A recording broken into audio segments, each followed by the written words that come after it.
बच्चों ध्यान दो यार, अभी हम लोग याद कर रहे थे जो स्ट्रक्चर, उसमें सिंस और फॉर आ रहा था ना समय से पहले, टाइम से पहले। तो हमें कैसे पता चलेगा सिंस कहाँ लगाएंगे और फॉर कहाँ लगाएंगे? तो थोड़ा याद कर लो सिंस कहाँ रहेगा। जैसे संडे लिखा हो या मंडे लिखा हो, ट्यूसडे, ऐसे कोई दिन आ जाए तो उसमें सिंस का प्रयोग किया जाता है। या डेट कोई आ जाए 25 जनवरी, 7 फरवरी, तो उसमें भी सिंस का प्रयोग किया जाता है। या कोई ऐसा टाइम हो जाए 6 AM 4 PM, उसमें भी सिंस का प्रयोग किया जाता है।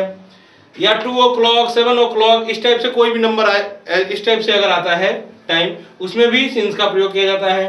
Winter, spring, autumn. विंटर मतलब सर्दी, स्प्रिंग मतलब बसंत, ऑटम मतलब पतझड़, समर मतलब गर्मी। अगर इस टाइप से कोई वर्ड आता है तो उसमें भी सिंस का प्रयोग किया जाएगा।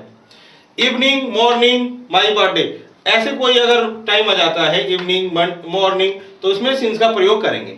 अब फॉर का प्रयोग कहां करेंगे देख लो। अगर कोई ऐसी बात है 2 घंटे से कोई काम कर रहा है, 4 घंटे से कोई काम कर रहा है, 2 hours 4 hours, तो उसमें फॉर का प्रयोग करेंगे। 10 मिनट्स 2 मिनट्स 5 मिनट, ऐसे कोई भी नंबर आ जाता है तो उसको उसमें फॉर का प्रयोग करेंगे। ऐसे ही देखो 2 years 7 years, अगर ऐसे कोई नंबर आता है या साल के बारे में आता है तो उसमें भी फॉर का प्रयोग करेंगे। 2 decades 2 दशक, डिकेड मतलब दशक, 2 decades 6 decades, ऐसे भी नंबर आ जाए तो भी उसमें फॉर का प्रयोग करेंगे। मैनी सेंचुरी, अगर कोई ऐसा वर्ड आ जाता है मैनी सेंचुरी, तो उसमें भी फॉर का प्रयोग करेंगे। या हाउ लॉन्ग आ जाए, हाउ लॉन्ग, तो भी फॉर का प्रयोग करेंगे। थोड़ा सा याद करने वाली बात क्या है इसमें कि सिंस जो है ज्यादातर देखो बच्चों, जो एकदम निश्चित है, जो समय निश्चित है, उसमें सिंस का प्रयोग किया जाता है। और जो समय निश्चित नहीं है, उसी अवधि में हुआ है, उसी टाइम ऑफ पीरियड में हुआ है, ठीक है, तो उसमें फॉर का प्रयोग किया जाता है। जैसे मान लो कि मैं 2 घंटे से काम कर रहा हूं, तो ये एकदम निश्चित थोड़ी ना है कि जब मैंने स्टार्ट किया, जब मैं ये वाली बात बोल रहा हूं तो उसमें एकदम करेक्ट 2 घंटे ही हुए हैं, ऐसा थोड़ा ना है, थोड़ा आगे पीछे भी हो सकता है वो।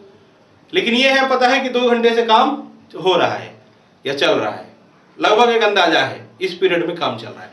तो इस टाइप से कोई अगर नंबर आ जाएगी 2 घंटे से 4 घंटे से, तो उसमें फॉर का प्रयोग किया जाता है।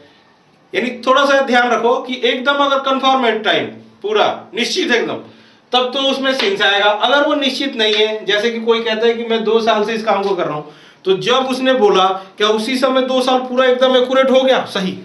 जरूरी नहीं है ना, वो हो सकता है कि उस दिन हुआ हो लेकिन टाइम आगे पीछे हो गया हो थोड़ा, या अभी 1 हफ्ता बाकी हो, या तो कुछ महीने बाकी हो, या थोड़ा आगे हो गया हो 1-2 महीने, लेकिन फिर भी हम ऐसे बोल देते हैं कि 2 साल से हम पढ़ रहे हैं, तो उसमें हम फॉर का प्रयोग करेंगे। यानी कि वो पीरियड बता रहे हैं, टाइम बता रहे हैं, ठीक है ना। पीरियड कैसा बता रहे हैं बच्चों? अवधि बता रहे हैं, अवधि, इस अवधि में ये काम हुआ, ठीक है।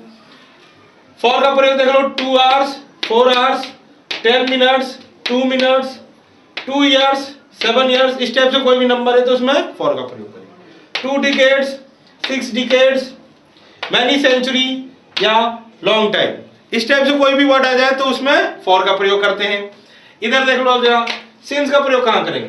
संडे, मंडे, ट्यूसडे, ऐसे कोई दिन आ जाता है उसमें सेंटेंस में, तो उसमें सिंस का प्रयोग करते हैं। या ऐसे कोई डेट आ जाए 25 जनवरी 7 फरवरी 8 मार्च, तो उसमें भी सिंस का प्रयोग करेंगे। ऐसे अगर कोई समय आ जाता है 6 AM 4 PM, ठीक है, या कुछ भी हो सकता है 7 PM 8 PM, तो उसमें भी सिंस का ही प्रयोग करेंगे। या ऐसे कोई अगर टाइम बता 2 o'clock 7 o'clock, ऐसे कोई नंबर आ जाए, घड़ी वाला समय, हाँ घड़ी से जो देखते हुए समय बोलते हैं ना लोग, वह विंटर, स्प्रिंग, ऑटम, इनमें से कोई वर्ड आ जाए तो भी सिंस का प्रयोग करेंगे। इवनिंग, मॉर्निंग, माई बर्थडे, इसमें भी सिंस का प्रयोग करेंगे। अब आ जाओ फॉर का प्रयोग कहां करेंगे? जैसे फॉर का प्रयोग करेंगे जैसे 2 घंटे 4 घंटे, हाँ ठीक है, 2 hours 4 hours dash dash dash, 10 minutes 2 minutes dash dash dash, यानी इस टाइप से कोई भी नंबर आएगा तो हम फॉर का प्रयोग करेंगे। 2 years 7 years, इसमें भी फॉर का प्रयोग करेंगे। 2 decades 6 decades dash dash dash, many century के साथ भी फॉर का प्रयोग करेंगे, लॉन्ग टाइम के साथ भी फॉर का प्रयोग करेंगे। गौर से देख लो सब लोग।